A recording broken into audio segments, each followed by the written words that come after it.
तुम्ही पण बॅगा तुम्ही लवकर घेऊन जावा आमच्या दुकानावर. आता बंद झालं.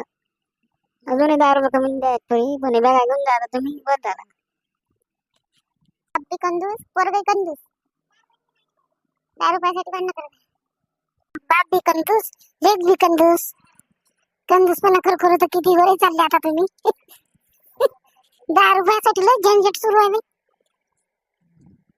आपल्या चॅनलला सबस्क्राइब करा, लाईक करा, शेअर करा, बेल आयकॉन घंटी बेल आयकॉनला क्लिक करा, शेअर करा, कमेंट करा. व्हिडिओ कसा बनला सांगा.